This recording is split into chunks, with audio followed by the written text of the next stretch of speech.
ಸಮಸ್ತ ಕರ್ನಾಟಕ ಜನತೆಗೆ ನಮಸ್ಕಾರ. ನನ್ನ ಚಾನೆಲ್ ಸಬ್ಸ್ಕ್ರೈಬ್ ಮಾಡದೆ ನೋಡ್ತಿರೋರಿಗೆಲ್ಲ ಬಹಿಷ್ಕಾರ. ಇವತ್ತು ಎಲ್ಲಿದ್ದೀನಿ ಅಂತ ಅನ್ಕೊಂಡಿದ್ದೀರಾ? ಸುಡ್ಗಾಡಲ್ಲಿ ಇದ್ದೀನಿ. ಸುಡ್ಗಾಡಲ್ಲಿ ಶಿವ ಏನಕ್ಕೆ ಇರ್ತಾನೆ ಅನ್ನೋದಕ್ಕಿಂತ ಇಂಪಾರ್ಟೆಂಟ್ ಆಗಿ ವಿಕ್ರಮ್ ಬೇತಾಳ್ ಕಥೆಗಳನ್ನ ನಿಮ್ಗೆ ಹೇಳಕ್ಕೆ ಇವತ್ತು ಬಂದಿರೋದು. ವಿಕ್ರಮ್ ಬೇತಾಳ ಅಂತ ಅಂದ್ರೆ ನಿಮ್ಗೆ ಚಿಕ್ಕ ವಯಸ್ಸಿಂದ ಬಹಳ ಕಥೆಗಳನ್ನ ಹೇಳಿರ್ತಾರೆ. ಆದ್ರೆ ಇದು ಚಾರಿತ್ರಿಕ ಕಥೆನೋ ಪೌರಾಣಿಕ ಕಥೆನೋ ಇಲ್ಲ ಫಿಕ್ಷನ್ ಸ್ಟೋರೀಸೋ ಅಂತ ತುಂಬಾ ಜನ ಕುತೂಹಲದಲ್ಲಿ ಇರ್ತಾರೆ. ಆದ್ರೆ ಇದು ನೈಜ ಘಟನೆ ಅಂತ ಅನ್ಕೊಳ್ಳಿ. ವಿಕ್ರಮ ಏನಕ್ಕೆ ಸ್ಮಶಾನಕ್ಕೆ ಹೋಯ್ತಾ ಇದ್ದ, ಏನಕ್ಕೆ ಬೇತಾಳ್ ನಡೀತಾ ಇದ್ದ, ಅದನ್ನ ವಿವರಣೆಯಾಗಿ ಒಂದು ಬುಕ್ಕಲ್ಲಿ ಕೊಟ್ಟಿದ್ದಾರೆ. ಆದ್ರೆ ಅದು ದೊಡ್ಡ ಗ್ರಂಥ. ಆ ಗ್ರಂಥನ ಚಿಕ್ಕ ಗ್ರಂಥವಾಗಿ ತುಂಬಾ ಕಥೆಗಳನ್ನ ಉಪಕಥೆಗಳ ತರ ಮಾಡಿ ಚಿಕ್ಕದಾಗಿ ಅದರಲ್ಲಿ ನೀತಿ ಕಥೆಗಳನ್ನ ಬೋಧಿಸಿದ್ದಾರೆ. ಸೊ ಇವಾಗ ಏನಂತ ಅಂದ್ರೆ ಯಾರು ಈ ವಿಕ್ರಮ್? ಭಾರತದ ಚರಿತ್ರೆಯಲ್ಲಿ ಅನೇಕ ರಾಜರುಗಳಿಗೆ ರಾಜ ವಿಕ್ರಮಾದಿತ್ಯ ಅಂತ ಬಿರುದು ಬಂದಿದೆ. ಏನಕ್ಕೆ ಬಿರುದು ಬಂದಿದೆ ಅಂದ್ರೆ ಈತ ಒಬ್ಬ ಮಹಾನ್ ರಾಜ. ಆತನ ಸಿಂಹಾಸನದ ಮೇಲೆ ಯಾರು ಕೂತ್ಕೊಳ್ಳೋಕ್ಕಾಗಲ್ಲ. ಆತರ ಕೂತ್ಕೋಬೇಕು ಅಂತಂದ್ರೆ ಅವ್ನು ತುಂಬಾ ನಿಯತ್ತಾಗಿರ್ಬೇಕು, ತುಂಬಾ ಪ್ರಾಮಾಣಿಕವಾಗಿರ್ಬೇಕು. ಈ ವಿಕ್ರಮ ಬೇತಾಳ ಸ್ಮಶಾನ ಇದನ್ನೆಲ್ಲ ಹೇಳಕ್ಕೂ ಮುಂಚೆ ಒಂದು ಹಿನ್ನೆಲೆ, ಒಂದು ಕತೆ ಹೇಳ್ತೀನಿ, ಕತೆ ಕೇಳಿ. ಏನಂತ ಅಂದ್ರೆ ಒಂದೂರಲ್ಲಿ ಒಬ್ಬ ಚಿಕ್ಕ ಹುಡುಗ ಇರ್ತಾನೆ. ಆ ಹುಡುಗನ್ ಏನ್ ಕೆಲಸ ಅಂತ ಅಂದ್ರೆ ಕುರಿ ಮೇಯಿಸೋದು. ಅವ್ನು ತುಂಬಾ ಚಿಕ್ಕ ಯುವಕ. ಅವ್ನು ಕುರಿಗಳನ್ನ ಮೇಯಿಸಕ್ಕೆ ಅಂತ ಒಂದು ಮಾಮೂಲಿ ಒಂದು ಪರ್ವತ ಇರ್ತದೆ. ಆ ಪರ್ವತದ ಹೆಸರು ಮರ್ತೋಗೈತೆ, ಇನ್ನೊಂದ್ಸತಿ ಹೇಳ್ತೀನಿ. ಆ ಪರ್ವತದಲ್ಲಿ ಕುರಿ ಮೇಯಿಸ್ತಾ ಇರ್ತಾನೆ. ಕುರಿ ಮೇಯಿಸ್ತಾ ಇರ್ಬೇಕಾದ್ರೆ ಏನ್ ಆಟ ಆಡ್ತಾ ಇರ್ತಾರೆ ಅಂದ್ರೆ ಒಂದು ಮಣ್ಣನ್ ದಿಣ್ಣೆ ಇರ್ತದೆ. ಮಣ್ಣನ್ ದಿಣ್ಣೆ ಅಂತಂದ್ರೆ ಮಾಮೂಲಿ ಒಂದು ಗುಡ್ಡ. ಆ ಗುಡ್ಡದ ಮೇಲೆ ಅವನು ರಾಜನ್ ತರ ಕುತ್ಕೊಳ್ಳೋದು. ಅವ್ನು ರಾಜನ್ ತರ ಕುತ್ಕೊಂಡು ಮಾಮೂಲಿ ಚಿಕ್ಕ ಚಿಕ್ಕ ಹುಡುಗರಿಗೆಲ್ಲ ಏನಾದ್ರು ಸಮಸ್ಯೆ ಇದ್ರೆ ತೀರ್ಪು ಕೊಡೋದು, ಮಾಮೂಲಿ ನ್ಯಾಯ ಕೊಡೋದು, ಆ ತರ ಆಟ ಆಡ್ತಾ ಇರ್ತಾನೆ. ಆದ್ರೆ ಅವನು ಕರೆಕ್ಟಾಗಿ ತೀರ್ಪು ಕೊಡ್ತಾ ಇರ್ತಾನೆ. ಅದನ್ನ ಜನಕ್ಕೆಲ್ಲ ಅಕ್ಕಪಕ್ಕದ ಊರಿಗೆಲ್ಲ ಗೊತ್ತಾಯ್ತಾ ಇರ್ತದೆ. ಯಾರು ಈ ತರ ಹುಡುಗ ಈ ತರ ತೀರ್ಪು ಕೊಡ್ತಾನಲ್ಲ, ಈ ತರ ಆಟ ಆಡ್ತಾನಲ್ಲ, ಈ ತರ ಭಾಷೆ ಮಾತಾಡ್ತಾನಲ್ಲ, ಅವ್ನಿಗೆ ಎಲ್ಲ ವಶ ಆಗ್ಬಿಟ್ಟಿರ್ತಾರೆ. ಇದೇ ತರ ಆ ಹುಡುಗ ತೀರ್ಪುಗಳನ್ನ ಕೊಡ್ತಾ ಇರ್ತಾನೆ. ಆ ರಾಜನ ಹತ್ರ ಜನಗಳು ಹೋಗದೆ ಆ ಹುಡುಗನ ಹತ್ರ ಹೋಗಿ ನ್ಯಾಯ ಕೇಳ್ತಾ ಇರ್ತಾರೆ. ಆ ರಾಜನ್ಗೆ ಏನ್ ಅನಿಸ್ತದೆ ಅಂತ ಅಂದ್ರೆ, ಏನಪ್ಪಾ ಇದು ಈ ಚಿಕ್ಕ ಹುಡುಗ ಯುವಕ ಏನ್ ಈ ತರ ತೀರ್ಪು ಕೊಡ್ತಾವನ ಅಂತ ಹೋಗ್ಬಿಟ್ಟು ಆ ಯುವಕನ್ನ ಕರೆಸ್ತಾನೆ. ಯುವಕ ನೋಡ್ಬಿಟ್ಟು, ಏನಪ್ಪಾ ನಿಂದು ಈ ತರ ಚಮತ್ಕಾರ, ಎಲ್ಲಾ ಕಡೆ ನಿಂದೆ ಬರೀ ಮಾತು, ಕಾಡಿಗಿಸ್ತಾರ ಎಲ್ಲಾ ಕಡೆ ನಿಂದೆ ಸುದ್ದಿ ಅಂತ ಅನ್ಬಿಡ್ತಾರೆ. ಸೊ ರಾಜ ಕೇಳ್ತಾನೆ, ಏನಿದ್ರು ನಿಂದೆ ಇಡೋ ಪವಾಡ ಗಿವಾಡ ಏನಂತ ಹೇಳ್ತಾನೆ. ಸೊ ಆ ಹುಡುಗ ಸಿಂಪಲ್ ಆಗಿ ಹೇಳ್ತಾನೆ, ನಂದೇನಿಲ್ಲ, ನಾನು ಯಾವ ಥರನೂ ವಿದ್ಯೆನೂ ಕಲ್ತಿಲ್ಲ, ನಾನು ಏನೂ ಮಾಡಿಲ್ಲ. ನಮ್ಮ ಊರಿಂದ ಆಚೆ ಒಂದು ಮಣ್ಣೊಂದು ದಿಣ್ಣೆ ಇದೆ. ಮಣ್ಣೊಂದು ದಿಣ್ಣೆ ಅಂತ ಅಂದರೆ ಒಂದು ಗುಡ್ಡ ಥರ, ಮಾಮೂಲಿ ಮಣ್ಣು ಗುಡ್ಡ ಥರ ಇದೆ. ಆ ಮಣ್ಣು ಗುಡ್ಡ ಅದ್ರ ಮೇಲ್ಗಡೆ ಕುತ್ಕೊಂಡು ನಾನು ಏನೇ ನ್ಯಾಯ ಕೊಟ್ರು ಅದು ಆರಾಮಾಗಿ ಸಲೀಸಾಗಿ ಜರೀತದೆ. ರಾಜ ಏನ್ ಮಾಡ್ತಾನೆ ಅಂತ ಅಂದ್ರೆ ಆ ಯುವಕನ್ನ ಕರ್ಕೊಂಡು ಊರಿಂದ ಇರೋ ಆ ಪರ್ವತ ಅಂದ್ರೆ ಒಂದು ಕಾಲುವಡೆ ಇರೋ ಆ ಗುಡ್ಡದ ಹತ್ರ ಹೋಗ್ತಾನೆ. ಅದು ಮಣ್ಣಿನ ದಿಣ್ಣೆ ಅಂದ್ರೆ ಒಂದು ಗುಡ್ಡ. ಆ ಗುಡ್ಡದ ಮೇಲೆ ಆ ಹುಡುಗ ಕೂತ್ಕೊಂಡ್ರೆ ಸಾಕು, ಆಟೋಮೆಟಿಕ್ ಆಗಿ ತೀರ್ಪು ಏನಂತಂದ್ರೆ ನ್ಯಾಯ ಆಟೋಮೆಟಿಕ್ ಆಗಿ ಕೊಡ್ತಾ ಇರ್ತಾನೆ. ಸೊ ಆ ರಾಜ ಈ ಹುಡುಗನಲ್ಲಿ ಯಾವ ಶಕ್ತಿನೂ ಇಲ್ಲ. ಆ ಮಣ್ಣಿನ ದಿಣ್ಣೆ, ಆ ಮಣ್ಣಿನ ಗುಡ್ಡದ ಕೆಳಗಡೆ ಏನೋ ಇರಬೇಕು, ಬನ್ನಿ ಅದನ್ನ ತೆಗಿಯೋದ ಅಂತ ಅಂದ್ಬಿಟ್ಟು ಕರ್ಕೊಂಡು ಹೋಗ್ತಾನೆ ಅಂತ ಅನ್ಕೊಳ್ಳಿ. ಹೋಯ್ತಾ ಎಲ್ಲ ಸೈನಿಕರು ರಾಜ್ಯದವ್ರನ್ನೆಲ್ಲ ಕರ್ಕೊಂಡು ಸೀದಾ ಗಿದ್ಲಿ ಎಲ್ಲ ಎತ್ಕೊಂಡು ನಾವಿಲ್ಲಿ ಹೆಂಗ್ ಮಶಾಂಡಲ್ಲಿ ಏನ ತೊಡ್ತಾರೆ ಆ ತರ ಆ ಮಣ್ಣು ದಿಣ್ಣೆ ಒಳಗಡೆ ಏನೈತೆ ಅಂತ ರಾಜ ಎಲ್ಲರನ್ನೂ ಕರ್ಕೊಂಡು ಹೋಗ್ತಾನೆ. ಬನ್ನಿ ನೋಡೋದ ಆ ಮಣ್ಣು ದಿಣ್ಣೆ ಒಳಗಡೆ ಏನಿದೆ ಅಂತ. ರಾಜ ಆ ಪರ್ವತದ ಆಚೆ ಇರೋ ಮಣ್ಣಿನ ದಿಣ್ಣೆ ಹತ್ರ ಹೋಯ್ತಾನೆ. ಸೈನಿಕರೆಲ್ಲ ಫುಲ್ಲು ಗಿದ್ಲಿ ಎಲ್ಲ ಎತ್ಕೊಂಡು ಮಣ್ಣಿನ ದಿಣ್ಣೆನ ಚೆನ್ನಾಗಿ ತೋಡಿ ಮಣ್ಣೆಲ್ಲ ಎತ್ತಾಕ್ತಾ ಇರ್ತಾರೆ. 1 hour ಆಯ್ತದೆ, 1.5 hour ಆಯ್ತದೆ, ಏನು ಸಿಗ್ತಾ ಇರಲ್ಲ ಅಂತ ಅನ್ಕೋತಾರೆ. ಲಾಸ್ಟ್ ಒಂದು ಏಟು ಯಾರೋ ಒಬ್ಬ ಸೈನಿಕ ಟಕ್ ಅಂತ ಎತ್ತಿ ಒಳಿಕೆ ಒಂದು ಹೊಡಿತಾನೆ. ಗುದ್ದಲಿ ಟಣ್ ಅಂತ ಸೌಂಡ್ ಬರ್ತಿದೆ. ಏನಿರ್ಬೋದು ಅಂತ ಜನ ಎಲ್ಲ ಫುಲ್ ತುಂಬ್ಕೊತಾರೆ. ಹಂಗೆ ಸೂಕ್ಷ್ಮತನದಿಂದ ಏನಾದ್ರು ಹೊಡೆದೋಗ್ಬೋದು, ಅದೇನೋ ಸಿಕ್ಕಿರ್ಬೋದು ಅಂತ ಜನ 1 hour 2 hour ಲೇಟ್ ಆದ್ರೂ ಪರವಾಗಿಲ್ಲ ಅಂದ್ಬಿಟ್ಟು ಮೆತ್ತುಗೆ ನೀಟಾಗಿ ನೋಡಿ ಈ ತರ ಮಣ್ಣು ದಿಣ್ಣೆ ಹೆಂಗಿರ್ತದೆ ತೋಡ್ತಾರೆ ಅಂತ ಅನ್ಕೊಳ್ಳಿ. ಅದನ್ನ ತೋಡಾದ್ಮೇಲೆ ಏನ್ ಸಿಗ್ತದೆ ಅಂದ್ರೆ ರಾಜ ವಿಕ್ರಮಾದಿತ್ಯಂದು ಒಂದು ದೊಡ್ಡ ಸಿಂಹಾಸನ ಸಿಗ್ತದೆ ಕಣ್ರಿ. ಒಂದು ದೊಡ್ಡ ಚಿನ್ನದ ಸಿಂಹಾಸನ ಸಿಗ್ತದೆ. ಆ ಸಿಂಹಾಸನ ನೋಡ್ತಾ ಇದ್ದಂಗೆನೆ ಇಡೀ ಫುಲ್ ಜನತೆ ಎಲ್ಲ ಕಂಗಾಲಾಗ್ಬಿಡ್ತದೆ. ಸೂರ್ಯ ಮುಳುಗ್ತಾ ಇರ್ತದೆ. ಆ ಸೂರ್ಯನ ಕಿರಣಗಳು ಒಂದು ಸ್ವಲ್ಪ ಲೈಟಾಗಿ ಆ ಮಣ್ಣು ಗಿಣ್ಣೆಲ್ಲ ಮೆತ್ಕೊಂಡಿರೋ ಆ ಸಿಂಹಾಸನದ ಮೇಲೆ ಬೀಳ್ತಾ ಇದ್ದಂಗೆ ಸಿಂಹಾಸನ ಏನೋ ಒಂಥರ ಫುಲ್ಲು ಶೈನಿಂಗ್ ಅಂತ ಅನ್ಕೊಳ್ಳಿ. ಅದಕ್ಕೆ ಆ ರಾಜನಿಗೆ ಫುಲ್ ಆಸೆ ಆಗ್ಬಿಡ್ತದೆ. ಇದಕ್ಕೆ ಈ ಹುಡುಗ ಈ ಥರ ತೀರ್ಪು ಕೊಡ್ತಾ ಇದ್ದು, ಈ ಮಣ್ಣಿನ ದಿಣ್ಣೆ ಕೆಳಗಡೆ ಏನೈತೆ ಒಂದು ಸಿಂಹಾಸನ ಐತೆ, ಆ ಸಿಂಹಾಸನದ ಮೇಲೆ ಕೂತ್ಕೊಂಡ್ರೆ ಸಾಕು, ನಾವು ಎಂಥ ನ್ಯಾಯನೋ ಬೇಕಾದ್ರೂ ನಾವು ಕೊಡ್ಬೋದು ಅಂತ ಅನ್ಕೊಂಡಿರ್ತಾನೆ. ಏನಕ್ಕೆ ಗೊತ್ತಾ, ಇದೇ ಥರ ರಾಜ ಆ ಹುಡುಗಂಗೆ ಅವನು ರಾಜ ಪರಿಹರಿಸಕ್ಕಾಗದೇ ಇರೋ ಸಮಸ್ಯೆಗಳನ್ನ ಆ ಹುಡುಗಂಗೆ ಕೊಟ್ಬಿಟ್ಟು ಆ ದಿಣ್ಣೆ ಮೇಲೆ ಕೂರಿಸ್ಬಿಟ್ಟು ನ್ಯಾಯ ಮಾಡು ಅಂತ ಹೇಳಿರ್ತಾನೆ. ಅದೆಷ್ಟೋ ವರ್ಷಗಳಿಂದ ರಾಜ ಕೊಡಕ್ಕಾಗದಿರೋ ತೀರ್ಪನ್ನ ಆ ಮಣ್ಣಿನ ದಿಣ್ಣೆ ಮೇಲೆ ಕೂತ್ಕೊಂಡು ಆ ಚಿಕ್ಕ ಹುಡುಗ ಟಕ್ ಅಂತ ತೀರ್ಪು ಕೊಟ್ಬಿಟ್ಟಿರ್ತಾನೆ. ಅದಕ್ಕೆ ರಾಜ ಈ ಸಿಂಹಾಸನ ಯಾವುದೋ ಭಯಾನಕ ರಾಜಂದೇ ಇರಬೇಕು, ಎತ್ಕೊಂಡು ಹೋಗೋದ ಅಂತ ಅಂತಾನೆ. ಜನ ಎಲ್ಲ ಏನಂತಾರೆ, ಇದ್ಯಾವುದೋ ಆ ಸ್ವರ್ಗದಲ್ಲಿರೋ ದೇವೇಂದ್ರಂದೇ ಕಣೋ ಪಕ್ಕ ಇದು ಸಿಂಹಾಸನ ಅಂತ ಜನ ಎಲ್ಲ ಫುಲ್ ಹುಮ್ಮಸ್ ಕೊಡ್ತಾರೆ. ರಾಜ ಟಕ್ ಅಂತ ಸಿಂಹಾಸನ ಎತ್ಕೊಂಡು ಸೀದಾ ಒಳ್ಳೆ ರಾಜ ವೈಭೋಗದಿಂದ ಎತ್ಕೊಂಡು ಒಂದು ಹುಣ್ಮೆ ಗಿಣ್ಮೆ ಅಮಾವಾಸ್ಯೆ ನೋಡ್ಬಿಟ್ಟು ಒಂದು ಒಳ್ಳೆ ಡೇಟ್ ಫಿಕ್ಸ್ ಮಾಡ್ತಾನೆ. ಇನ್ನೇನು ಡೇಟ್ ಫಿಕ್ಸ್ ಮಾಡಾದ್ಮೇಲೆ ಆ ರಾಜ ಒಂದು ಒಳ್ಳೆ ಹುಣ್ಮೆಗೋ ಇಲ್ಲ ಅಮಾವಾಸ್ಯೆಗೇನೋ ಪಟ್ಟಾಭಿಷೇಕ ಆಗಿ ಅವನು ಆ ಸಿಂಹಾಸನನ ಏರಬೇಕು. ಆಯಿತು, ಇನ್ನೇನೋ ಇದೇ ಅರಮನೆ ಅಂತ ಅಂದ್ಕೊಳ್ಳಿ. ಅರಮನೆಗೆ ಬರ್ತಾನೆ ರಾಜ, ಎಲ್ಲ ರಾಜ್ಯ ವೈಭೋಗದಲ್ಲಿ ಎಲ್ಲ ನಿಂತಿದ್ದಾರೆ. ಇನ್ನೇನೋ ಅಲ್ಲಿ ಸಿಂಹಾಸನ ಇದೆ. ಇನ್ನೇನೋ ಹೋಗಿ ರಾಜ ಮಹಾರಾಜ ಈಗ ಭೋಜರಾಜ ಪಟ್ಟಾಭಿಷೇಕಕ್ಕೆ ಬಂದಿದ್ದಾರೆ, ಇನ್ನೇನೋ ಸಿಂಹಾಸನವನ್ನು ಏರಲಿದ್ದಾರೆ ಅಂತ ಎಲ್ಲ ಪ್ರಜೆಗಳು ಜೈಕಾರ ಆಗ್ತಾ ಇರ್ತಾರೆ. ಇನ್ನೇನೋ ರಾಜ ಹತ್ಬೇಕು. ಅಷ್ಟಲ್ಲಿ ಏನೋ ಒಂಥರ ಹುಡುಗಿರು ಒಂಥರ ಅಸಭ್ಯವಾಗಿ ನಗೋ ತರ ಸೌಂಡ್ ಬರ್ತದೆ. ಏನಿದು ಈ ತರ ನಗು ಬರ್ತಾಯ್ತಲ್ಲ ಅಂತ ಅಂದ್ಬಿಟ್ಟು ರಾಜ ಆ ಕಡೆ ಈ ಕಡೆ ನೋಡ್ತಾನೆ. ಸಿಂಹಾಸನದಲ್ಲಿ 2 ಕೈ ಇರ್ತದೆ, ಈ ಕಡೆ ಒಂದ್ ಕೈ, ಈ ಕಡೆ ಒಂದ್ ಕೈ. ಈ ಕಡೆ ಕೈ ಹತ್ರ ಒಂದು ಹೆಣ್ಣು ಗೊಂಬೆ ಇರ್ತದೆ ಅಂತ ಅನ್ಕೊಳ್ಳಿ.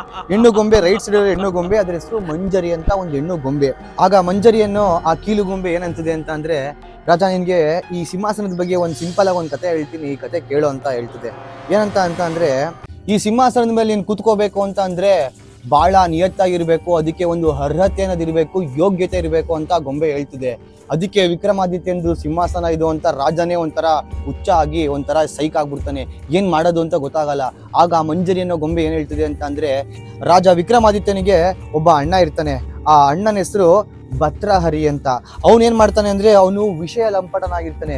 ವಿಷಯ ಲಂಪಟ ಅಂತ ಅಂದ್ರೆ ಎಲ್ಲದಲ್ಲೂ ಆಸೆ ಜಾಸ್ತಿ. ಕಾಮ ಆಗ್ಲಿ, ತಿನ್ನೋದ್ರಲ್ಲಾಗ್ಲಿ, ರಾಜ್ಯ ಗೀಜ್ಯ, ಕಾಸು ಗೀಸು, ಒಂಥರ ರಾಜ್ಯದ ಮೇಲೆ, ಜನಗಳ ಮೇಲೆ ನಿರ್ಲಕ್ಷ್ಯ ಹೊಂದಿರ್ತಾನೆ. ಆ ತರ ರಾಜ ವಿಕ್ರಮಾದಿತ್ಯನ ಅಣ್ಣ ಆಗಿರ್ತಾನೆ. ಸೊ ಏನಂತ ಅಂದ್ರೆ ಸೀನು, ಇವಾಗ ರಾಜನ್ಗೆ 6 ಜನ ಹೆಂಡ್ತಿರಿರ್ತಾರೆ. ಯಾರಿಗೆ? ಭತ್ರಹರಿಗೆ 6 ಜನ ಹೆಂಡ್ತಿರಿರ್ತಾರೆ. 6 ಜನ ಹೆಂಡ್ತಿರಲ್ಲಿ ಲಾಸ್ಟ್ ಅಲ್ಲಿ ಕಿರಿಯವಳು ಪಿಂಗಳ ಅನ್ನೋಳು ರಾಜನ್ಗೆ ತುಂಬಾ ಪ್ರಿಯವಾದವಳು. ಅವಳನ್ನ ರಾಜ ತುಂಬಾ ಇಷ್ಟಪಡ್ತಾ ಇರ್ತಾನೆ. ಸೊ ಹಿಂಗೆ ರಾಜನ್ಗೆ 6 ಜನ ಹೆಂಡ್ತಿರಿದ್ರುನುವೆ ಅವನಿಗೆ ವೇಶ್ಯೆಗಳು, ಸೂಳೆಗಳ ಮನೆಗೆ ಹೋಗಿ ಮಾಮೂಲಿ ವ್ಯವಹಾರ ಮಾಡೋ ಅದೊಂದು ಚೂಲ್ ಇರ್ತದೆ. ಏನ್ ಮಾಡ್ತೀರಾ, ಅವ್ನು ಅದೇ ತರ ಇರ್ತಾನೆ. ಸೊ ಏನಾಗುತ್ತೆ ಅಂದ್ರೆ, ಭತ್ರಹರಿ ರಾಜ್ಯಕ್ಕೆ ಒಬ್ಬ ಬ್ರಾಹ್ಮಣ ಬರ್ತಾನೆ. ಆ ಬ್ರಾಹ್ಮಣ ಭತ್ರಹರಿ ರಾಜ ಅಲ್ವಾ, ರಾಜಂಗೆ ಬಂದ್ಬಿಟ್ಟು ಒಂದು ಹಣ್ಣು ಕೊಡ್ತಾನೆ. ಆ ಹಣ್ಣು ಏನಂತ ಅಂದ್ರೆ, ಹಣ್ಣ ತಿಂದವರು ಸಾಯ ತನಕನೂ ಯೌವನ ವ್ಯವಸ್ಥೆಲೇ ಇರ್ತಾರೆ, ಮತ್ತೆ ಅವ್ರಿಗೆ ಯಾವುದೇ ಕಾಯಿಲೆ ಗೀಲೆ ಏನು ಬರಲ್ಲ, ಅವ್ರು ಆರಾಮಾಗಿ ಜೀವನ ಪರ್ಯಂತ ಖುಷಿಯಾಗಿರ್ತಾರೆ. ಆ ಹಣ್ಣ ತಿನ್ನಿ ರಾಜ ನೀವು ಅಂತ ಒಬ್ಬ ಬ್ರಾಹ್ಮಣ ಕೊಡ್ತಾನೆ. ಆ ರಾಜ ಏನ್ ಮಾಡ್ತಾನೆ ಅಂತ ಅಂದ್ರೆ, ಅವ್ನಿಗೆ 6 ಜನ ಹೆಂಡ್ತಿರು ಇರ್ತಾರೆ. 6 ಜನ ಹೆಂಡ್ತಿರು ಇದ್ರು ಅದರಲ್ಲಿ ಕಿರಿಯ ಹೆಂಡತಿ ಯಾರು? ಪಿಂಗಳ ಅನ್ಕಂಡ್ರೆ ರಾಜನಿಗೆ ತುಂಬಾ ಇಷ್ಟ ಆಯ್ತದೆ. ಸೊ ರಾಜ ಏನ್ ಮಾಡ್ತಾನೆ, ಪಿಂಗಳ ನನ್ಗೆ ಈ ಹಣ್ಣು ಬೇಡ, ನೀನ್ ತಿಂದಿ ಚೆನ್ನಾಗಿರು, ಸಾಯ ತನಕನೂ ನೀನು ಯೌವನದಲ್ಲೇ ಇರು ಅಂತ ಅನ್ಬಿಟ್ಟು ಪಿಂಗಳಂಗ್ ಕೊಡ್ತಾನೆ. ಪಿಂಗಳ ಏನ್ ಮಾಡ್ತಾಳೆ ಅಂತ ಅಂದ್ರೆ, ಪಿಂಗಳಂಗೆ ಮೊದ್ಲೇ ಒಂದು ಅಕ್ರಮ ಸಂಬಂಧ, ಒಂದು ಅಫೇರ್ ಇರ್ತದೆ. ಪಿಂಗಳ ಯಾರ ಜೊತೆ ಅಫೇರ್ ಅಲ್ಲಿ ಇಡ್ತಾಳೆ ಅಂತ ಅಂದ್ರೆ, ರಾಜನ್ ಸಾರಥಿ ಜೊತೆನೆ ಅಫೇರ್ ಅಲ್ಲಿ ಇಡ್ತಾಳೆ. ಸೊ ಏನಾಯ್ತದೆ ಅಂತ ಅಂದ್ರೆ, ಪಿಂಗಳ ಎತ್ಕೋಗಿ ಹಣ್ಣನ್ನ ಯಾರೋ ಕೊಡ್ತಾಳೆ, ಅವ್ನ್ ಕೀಪು ಅಂದ್ರೆ ಸ್ಟೆಪ್ನಿ ಸಾರಥಿಗೆ ಕೊಡ್ತಾಳೆ. ಸಾರಥಿ ಏನ್ ಮಾಡ್ತಾನೆ, ಸಾರಥಿ ಯಾರ ಜೊತೆ ಸಂಬಂಧದಲ್ಲಿರ್ತಾನೆ? ಚಿತ್ರಸೇನ ಜೊತೆ ಸಂಬಂಧದಲ್ಲಿರ್ತಾನೆ. ಚಿತ್ರಸೇನ ಯಾರು? ರಾಜನ್ ವೇಶ್ಯವಾಟಿಕೆಯಲ್ಲಿ ಒಬ್ಳು ತುಂಬಾ ಇಷ್ಟಪಟ್ಟಿರ್ತಾನಲ್ಲ ಚಿತ್ರಸೇನ, ಅವಳೇ ಆ ವೈಶ್ಯವಾಟಿಕೆಯಲ್ಲಿ ಸಾರಥಿನೂ ಇಷ್ಟಪಟ್ಟಿರ್ತಾಳೆ. ಅದಕ್ಕೆ ಸಾರಥಿನೂ ಚಿತ್ರಸೇನ ಇಷ್ಟಪಟ್ಟಿರ್ತಾರೆ. ಸೊ ಏನ್ ಮಾಡ್ತಾನೆ ಸಾರಥಿ, ಪಿಂಗಳ ಕೊಟ್ಟಿರೋ ಹಣ್ಣನ್ನ ಸೀದೆ ಎತ್ಕೊಂಡೋಗಿ ವೇಶ್ಯವಾಟಿಕೆ ಮಾಡ್ತಾ ಇರೋ ಚಿತ್ರಸೇನ ನೀನಂದ್ರೆ ನಂಗೆ ತುಂಬಾ ಇಷ್ಟ, ಸೊ ಇದನ್ನ ನೀನ್ ತಿನ್ಬೇಕು ಅಂತ ಅಂದ್ಬಿಟ್ಟು ಚಿತ್ರಸೇನ ಕೊಡ್ತಾನೆ. ವೇಶ್ಯವಾಟಿಕೆ ಮಾಡ್ತಾ ಇದ್ರು ಅವಳು ಆ ರುಚಿನ ಇಷ್ಟಪಡ್ತಾ ಇರಲ್ಲ. ಸೊ ಅವಳು ಏನ್ ಮಾಡ್ತಾಳೆ, ಈ ಹಣ್ಣನ್ನ ನಾನ್ ತಿನ್ನೋದ್ ಬದಲು ಇದನ್ನ ರಾಜನ್ಗೆ ಕೊಡ್ಬೇಕು, ರಾಜ ನನ್ಗೋಸ್ಕರ ಬಂದಾಗ ರಾಜನೇ ತಿನ್ಬೇಕು. ಯಾಕೆಂದ್ರೆ ಒಬ್ಬ ರಾಜ ತಿಂದ್ರೆ ಅವ್ನು ಆರೋಗ್ಯವಾಗಿದ್ರೆ ರಾಜ್ಯನ ಚೆನ್ನಾಗಿ ನೋಡ್ಕೋಬಹುದು, ಅಲ್ಲಿರೋ ಜನಗಳೆಲ್ಲ ಆರೋಗ್ಯವಾಗಿ, ಮತ್ತೆ ರಾಜ ಆಡಳಿತ ಮಾಡಕ್ಕೆ ತುಂಬಾ ಇಂಪಾರ್ಟೆಂಟು ರಾಜ ಅಂದ್ಬಿಟ್ಟು ರಾಜನ್ಗೋಸ್ಕರ ಇಟ್ಟಿರ್ತಾಳೆ. ಅದೇ ರಾತ್ರಿ ರಾಜ ಚಿತ್ರಸೇನ ನೋಡ್ಬೇಕು ಅಂತ ಆ ವೇಷಗೃಹಕ್ಕೆ ಹೋಗ್ತಾನೆ.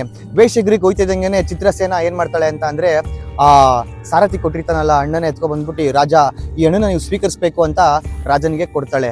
ರಾಜ ನೋಡ್ಬಿಟ್ಟು, ಈ ಹಣ್ಣನ್ನ ನಾನು ಪಿಂಗಳ ಕೊಟ್ಟಿದ್ದು, ನನ್ನ ಕಿರಿಯ ಹೆಂಡತಿ 6ನೇ ಹೆಂಡತಿ ಪಿಂಗಳ ಕೊಟ್ಟಿದೆ, ಅದೆಂಗ್ ಚಿತ್ರಸೇನ ಹತ್ರ ಬಂದ್ಬಿಡ್ತು ಅಂತ ಫುಲ್ಲು ಸೈಕ್ ಆಗ್ಬಿಡ್ತಾನೆ ರಾಜ.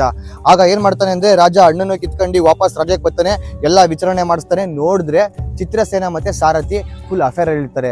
ಅದಕ್ಕಿಂತ ಗೊತ್ತಾಗೋದು ರಾಜನ್ಗೆ ತುಂಬಾ ಹಾರ್ಟ್ ಬ್ರೇಕಿಂಗ್ ವಿಷಯ, ಆ ಸಾರಥಿ ಚಿತ್ರಸೇನ ಜೊತೆ ಇರ್ತಾನೆ, ಮತ್ತೆ ಅವಳ ರಾಜನ ಕಿರಿಯ ಹೆಂಡತಿ ಪಿಂಗಳ ಜೊತೆನೂ ಇರ್ತಾನೆ. ಸೊ ರಾಜನ್ಗೆ ತುಂಬಾ ಬೇಜಾರಾಗಿ, ನನ್ಗೆ ಈ ಜಗತ್ತು ಬೇಡ, ಏನು ಬೇಡ, ಎಲ್ಲ ಫುಲ್ ತುಕಾಲಿ, ಸವಾಸನೆ ಬೇಡ, ರಾಜ್ಯನೇ ಬೇಡ ಅಂತ ಅಂದ್ಬಿಟ್ಟು ಅವ್ನು ಸನ್ಯಾಸಿಯಾಗಿ ರಾಜನೇ ಹೋಗ್ಬಿಡ್ತಾನೆ ಸನ್ಯಾಸತ್ವ ಮಾಡಕ್ಕೆ. ಆಗ ವಿಕ್ರಮಾದಿತ್ಯ ವಾಪಸ್ಸು ಏನ್ ಮಾಡ್ತಾನೆ ಅಂತಂದ್ರೆ, ರಾಜ್ಯಕ್ಕೆ ವಾಪಸ್ ಬರ್ತಾನೆ. ಏನಕ್ಕೆ ಅಂತ ಅಂದ್ರೆ, ಇಷ್ಟು ದಿವಸ ಅಣ್ಣ ಈ ತರ ವಿಷಯ ಲಂಪಟವನಾಗಿ ಎಲ್ಲಾ ಕಡೆ ಅದು ಇದು ಎಲ್ಲ ಫುಲ್ ದಂಧೆ ಮಾಡ್ತಾ ಇದ್ದ. ಈಗ ಇವನೇ ರಾಜ್ಯ ಬಿಟ್ಟು ಹೊಟ್ಟೋಗವನೆ, ರಾಜ್ಯ ಎಲ್ಲ ಹಾಳಾಗೋಗಿ ಬೇರೆ ರಾಜ್ಯದವರು ದಂಗೆದ್ ಬಂದ್ಬಿಡ್ತಾರೆ ಅಂತ ಅಂದ್ಬಿಟ್ಟು ವಿಕ್ರಮಾದಿತ್ಯ ವಾಪಸ್ ಬಂದು ರಾಜ ಆಡಳಿತ ಮಾಡ್ತಾನೆ. ಅವ್ನ್ ರಾಜ ಆಡಳಿತ ಮಾಡೋ ರೀತಿಗೆ ಇಡೀ ರಾಜ್ಯನೇ ಕಂಗಾಲಾಗ್ಬಿಟ್ಟಿರ್ತದೆ. Because the way he acts, ಅವ್ನ್ ಪಕ್ಕಾ ರಾಜ ಅಂತ ಅನ್ಕೊಳ್ಳಿ. ರಾಜ ವಿಕ್ರಮಾದಿತ್ಯ ರಾಜ್ಯನ ನಡೆಸ್ತಾನೆ. ರಾಜ್ಯನ ನಡೆಸಾದ್ಮೇಲೆ ಸ್ವಲ್ಪ ವರ್ಷಗಳು ಒಳ್ಳೆ ಆಡಳಿತ ಮಾಡ್ತಾನೆ. ಅವನು ಪ್ರಾಣತ್ಯಾಗ ಮಾಡ್ತಾನೆ. ಅವನು ಪ್ರಾಣತ್ಯಾಗ ಮಾಡಾದ್ಮೇಲೆ ನೆಕ್ಸ್ಟ್ ಇನ್ಯಾರು, ಅವನ ಮಗ ಯಾರು ಹೇಳಿ, ಜೈತಪಾಲ ಅಂತ ಒಬ್ಬ ಇರ್ತಾನೆ. ಆ ಜೈತಪಾಲನ್ಗೆನೆ ಪಟ್ಟ ಕಟ್ಟಬೇಕು ಅಂತ ಆ ರಾಜ್ಯದ್ದು ಜನಗಳೆಲ್ಲ ಫಿಕ್ಸ್ ಮಾಡಿರ್ತಾರೆ. ಒಂದ್ ದಿವಸ ಏನಾಗುತ್ತೆ ಅಂತ ಅಂದ್ರೆ ಹಿಂಗೆ ಅಂತ್ಯಕ್ರಿಯೆ ಎಲ್ಲ ಮುಗೀತಿದೆ. ವಿಕ್ರಮಾದಿತ್ಯನು ದೇಹ ತ್ಯಾಗ ಮಾಡಾಯ್ತು. ಈಗ ಮಾಮೂಲಿ ಅವನ ಮಗ ಪಟ್ಟ ಏರ್ಬೇಕು. ವಿಕ್ರಮಾದಿತ್ಯನ ಸಿಂಹಾಸನ ಮಾಮೂಲಿ ಸಭೆಯಲ್ಲಿ ಕೂತೈತೆ. ಇನ್ನೇನೋ ಅವ್ನ ಮಗ ಜೈತಪಾಲ್ಯ ಬರ್ತಾನೆ, ಇನ್ನೇನೋ ಹತ್ಬೇಕು. ಅಷ್ಟಲ್ಲಿ ಸಿಂಹಾಸನದ ಮುಂದೆನೆ ತಲೆ ಸುತ್ತಿ ಬಿದ್ದೋಗ್ಬಿಡ್ತಾನೆ, ಮೂರ್ಛೆ ತಪ್ಪೋಗ್ಬಿಡ್ತಾನೆ. ಯಾರು? ವಿಕ್ರಮಾದಿತ್ಯನ್ ಸ್ವಂತ ಮಗನೇ ಜೈತಪಾಲನೇ ಆ ಸಿಂಹಾಸನದ ಮುಂದೆ ಸಿಂಹಾಸನ ಏರಕ್ಕಾಗದೆ ತಲೆ ಸುತ್ತಿ ಬಿದ್ದೋಗ್ಬಿಡ್ತಾನೆ ಅಂತ ಅನ್ಕೊಳ್ಳಿ. ಅದೇ ರಾತ್ರಿ ಕನ್ಸಲ್ಲಿ ಜೈತಪಾಲನ್ಗೆ ಅವ್ರಪ್ಪ ವಿಕ್ರಮಾದಿತ್ಯನೇ ಕನ್ಸಲ್ಲಿ ಬರ್ತಾನೆ. ರಾತ್ರಿ ಕನ್ಸಲ್ಲಿ ಬಂದು ಏನಂತ ಹೇಳ್ತಾನೆ ಅಂತ ಅಂದ್ರೆ, ನೋಡು ಮಗ, ಆ ಸಿಂಹಾಸನದ ಮೇಲೆ ಕೂತ್ಕೋಬೇಕು ಅಂದ್ರೆ ತುಂಬಾ ಯೋಗ್ಯತೆ ಇರಬೇಕು, ಅರ್ಹತೆ ಇರಬೇಕು, ಪ್ರಾಮಾಣಿಕವಾಗಿರ್ಬೇಕು. ಸೊ ಇದ್ರ ಮೇಲೆ ನಿಮ್ಗೆ ಕೂತ್ಕೊಳ್ಳೋಕ್ಕಾಗಲ್ಲ. ದಯವಿಟ್ಟು ನನ್ನ ಸಿಂಹಾಸನ ಎತ್ಕೊಂಡೋಗಿ ಒಂದು ಮಣ್ಣಿನ ದಿಣ್ಣೆ ಕೆಳಗಡೆ ಇಲ್ಲ ಎಲ್ಲರೂ ನೆಲದಲ್ಲಿ ಊತಾಕ್ಬಿಡು ಅಂತ ಹೇಳ್ತಾನೆ. ಹಾಗೆ ನಿಮ್ಗೇನಂತ ಹೇಳ್ದೆ, ಒಬ್ಬ ಯುವಕ ಕುರಿ ಮೇಯಿಸ್ತಾ ಇರ್ತಾನೆ, ನ್ಯಾಯ ಹೇಳ್ತಾ ಇರ್ತಾನೆ. ಅದೇ ಮಣ್ಣಿನ ದಿಣ್ಣೆ ಮೇಲೆ ಕೂತ್ಕೊಂಡು ನ್ಯಾಯ ಕರೆಕ್ಟಾಗಿ ತೀರ್ಪು ಕೊಡ್ತಾ ಇರ್ತಾನೆ ಅಂತ ಹೇಳ್ದೆ. ಆ ಮಣ್ಣಿನ ದಿಣ್ಣೆ ಕೆಳಗಡೆನೆ ವಿಕ್ರಮಾದಿತ್ಯಂದು ಸಿಂಹಾಸನ ಇರ್ತದೆ. ಇಷ್ಟೊತ್ತು ಹೇಳಿದ ಕಥೆನ ಮಂಜರಿ ಯಾರಿಗೆ ಹೇಳ್ತಿದೆ? ರಾಜ ಭೋಜರಾಜನ್ಗೆ ಹೇಳ್ತಿದೆ. ಭೋಜರಾಜ ಏನ್ ಮಾಡ್ತಾನೆ ಅಂತ ಅಂದ್ರೆ, ಈ ಸಿಂಹಾಸನದ ಮೇಲೆ ನಾನು ಕುತ್ಕೋಬೇಕಾ ಕುತ್ಕೋಬಾರ್ದ ಅನ್ನೋದಕ್ಕೆ ಮಂಜರಿ ಇನ್ನೊಂದು ಸ್ಟೋರಿ ಹೇಳ್ತಿದೆ. ಆಗ ಮಂಜರಿ ಅನ್ನೋ ಗೊಂಬೆ ಏನ್ ಹೇಳ್ತಿದೆ ಅಂತ ಅಂದ್ರೆ, ಈ ರೈಟ್ ಸೈಡ್ ಅಲ್ಲಿ ನನ್ನ ಜೊತೆ ಒಟ್ಟು ನನ್ನ ಅಕ್ಕ ತಂಗಿರೋ ಅಂತ 32 ಜನ ಇದ್ದಾರೆ ಒಟ್ಟು. ಈ ರೈಟ್ ಸೈಡ್ ಅಲ್ಲಿ 16 ಗೊಂಬೆ, ಈ ಲೆಫ್ಟ್ ಸೈಡ್ ಅಲ್ಲಿ 16 ಗೊಂಬೆ, ಒಟ್ಟು 32 ಗೊಂಬೆಗಳಿರ್ತದೆ. 32 ಗೊಂಬೆಗಳು 32 ತರ ಕತೆ ಹೇಳ್ತಿದೆ. ಅಂದ್ರೆ ಒಂದ್ ದಿವಸ ಒಂದ್ ಗೊಂಬೆ ಒಂದೇ ಕತೆ ಹೇಳೋದು. ಅದಕ್ಕೆ ರಾಜ 32 ದಿವಸ 32 ಕತೆನೂ ಕೇಳ್ತಾನೆ. 32 ಕತೆನೂ ಕೇಳಾದ್ಮೇಲೆ ಆ ಮಂಜರಿ ಅನ್ನೋ ಗೊಂಬೆ ಏನಂತ ಹೇಳ್ತಿದೆ ಅಂತ ಅಂದ್ರೆ, ನೀವು ನಿಜವಾಗ್ಲೂ 32 ಕತೆಯನ್ನು ಕೇಳಾದ್ಮೇಲೆ ನಾನು ರಾಜ ವಿಕ್ರಮಾದಿತ್ಯನಿಗೆ ಸರಿಸಾಟಿ ಇದ್ದೇನೆ, ಅವನಿಗೆ ಸಮವಾಗಿದ್ದೇನೆ ಅಂದ್ರೆ ಮಾತ್ರ ನೀವು ಈ ಸಿಂಹಾಸನದ ಮೇಲೆ ಕೂತ್ಕೊಳ್ಳಿ ಅಂತ ಆ ಗೊಂಬೆ ಹೇಳ್ತಿದೆ. 32 ದಿವಸ 32 ಗೊಂಬೆಗಳದ್ದು 32 ಕತೆನೂ ಭೋಜರಾಜ ಕೇಳ್ತಾನೆ. ಆಗ 33ನೇ ದಿವಸ ಯೋಚನೆ ಮಾಡ್ತಾನೆ, ಏನಂತ ಗೊತ್ತಾ? ಆ ಕೀಲುಗೊಂಬೆಗಳು ಹೇಳಿರುವ 32 ಕತೆಗಳನ್ನು ರಾಜ ಕೇಳಾದ್ಮೇಲೆ ಅವ್ನಿಗೆ ಅರ್ಥ ಆಯ್ತಿದೆ, ನಾನು ವಿಕ್ರಮಾದಿತ್ಯನ ಸಿಂಹಾಸನದ ಮೇಲೆ ಕುತ್ಕೊಳ್ಳೋಕೆ ಯಾವುದೇ ಥರ ನನಗೆ ಅರ್ಹತೆ ಇಲ್ಲ, ನನಗೆ ಯೋಗ್ಯತೆನೂ ಇಲ್ಲ ಅಂತ ಅಂದ್ಬಿಟ್ಟು ಆ ಯುವಕ ಎಲ್ಲಿ ಆಟ ಆಡ್ತಾ ಇದ್ದ, ಎಲ್ಲಿ ಮಣ್ಣಿನ ಸಿಕ್ಕಿತ್ತು, ಅದೇ ಸಿಕ್ಕಿರೋ ಜಾಗಕ್ಕೆ ಹೋಗಿ ವಾಪಸ್ ತೊಡಿ ಅದನ್ನ ಅಲ್ಲೇ ಊತಾಕ್ಬಿಡ್ತಾರೆ.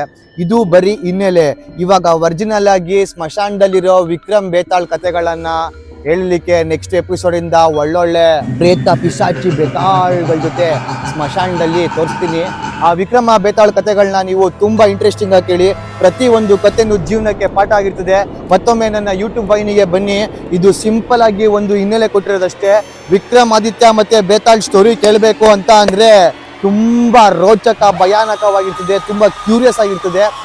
ಸೊ ಪೀಪಲ್, ಮತ್ತೆ ನನ್ನ ಯೂಟ್ಯೂಬ್ ವಾಹಿನಿಗೆ ಬನ್ನಿ. ಇದೇ ತರ ಬೇತಾಳ್ ವಿಕ್ರಮ್ ಎಪಿಸೋಡ್ ಮೇಲೆ ಎಪಿಸೋಡ್ ಕೊಡ್ತಾ ಇರ್ತೀನಿ. ಅಲರ್ಟ್ ನಿರಂಜನ್.